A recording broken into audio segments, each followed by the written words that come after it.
Hi, I'm Rebecca. I'm from Seawolf Sustainability Consulting and I'm doing another Finance Explainer. Today I'm going to very briefly describe in general terms different types of financial institution and then talk about what sustainability teams do. So firstly, asset owners are financial institutions that own and control assets. And usually they have a long-term view, and that includes pension schemes. An asset owner, as I mentioned before, is different to an asset manager, and an asset manager has money which they manage, or securities such as shares or debt, and they manage that on behalf of individuals or other financial institutions. A bank is something different.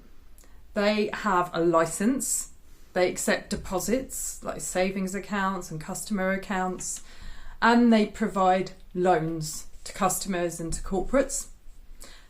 An insurer is a type of financial institution that compensates for certain losses or indemnifies for potential losses that might happen in the future.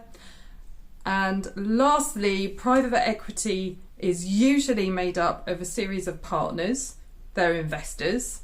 They buy companies, often they restructure those companies, and then they sell those companies on.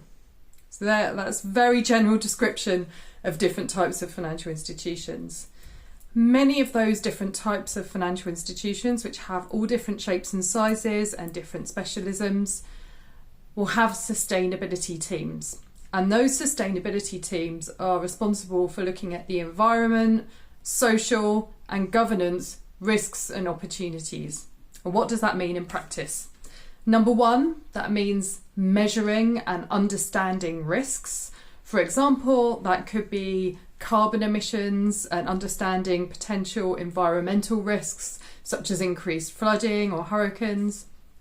It could mean social risks, such as the risks of human rights abuses in a company's supply chain or in an investment, or governance risks, such as the potential for issues with corporate governance, with boards, or the potential for fraud. Secondly, the sustainability team will help to identify opportunities for the business. So that could include new types of transactions for renewables, investments, and other types of banking activities. And lastly, that team, the sustainability team, will be involved in reporting, and that includes public reporting at the year end and also announcements. And as we come up to COP, the big climate conference that starts tomorrow, I expect there'll be many sustainability related reports and announcements of different types, different ambition levels, and those teams will be particularly busy.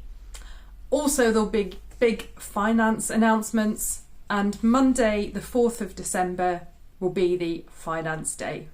So things to look out for. Thank you for listening to this explainer.